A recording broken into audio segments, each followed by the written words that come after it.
Voglio partire dai ringraziamenti. Il primo ringraziamento doveroso nei confronti della Regione Veneto, qui rappresentata dal dottor Romano, il dottor Menin e la dottoressa Lisa Conforto, per aver finanziato progetti di orientamento innovativi e rivolti, oltre ai ragazzi e agli allievi, anche alle famiglie, e per aver permesso quindi la realizzazione di questo evento. Non hanno la visione del loro futuro, non hanno proprio la visione del principio di realtà. Quello che dovrebbero imparare i ragazzi è a orientarsi prima di tutto nella vita, ancora prima che nella scelta della scuola, no? Orientarsi, tenere lo sguardo aperto sul mondo, essere competenti nel gestire un po' tutte le relazioni, sia quelle belle, accoglienti, positive, sia quelle un po' urticanti, faticose, conflittuali. Non può esserci crescita senza rischio, ed è chiaro che l'adulto non mette il rischio zero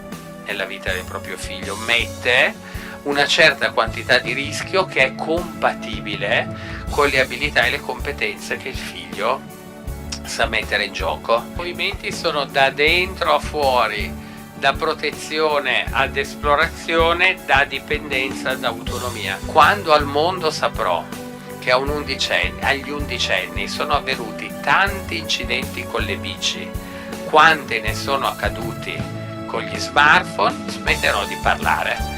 Ma finché con gli smartphone sono infiniti e con le biciclette sono pochissimi, io continuerò a dire più biciclette e meno smartphone se vogliamo allenare l'autonomia dei preadolescenti, e continuerò a dire a noi adulti non abbiamo messo lo sguardo realmente su ciò che andava guardato. Oggi abbiamo partecipato a uno dei tantissimi eventi che rientrano nell'attività di orientamento sostenuta da Regione Veneto tramite le risorse del Fondo Sociale Europeo, con la quale abbiamo coinvolto moltissimi ragazzi in una scelta difficile, in una scelta di cosa fare nel percorso di studi o di lavoro successivo alla scuola.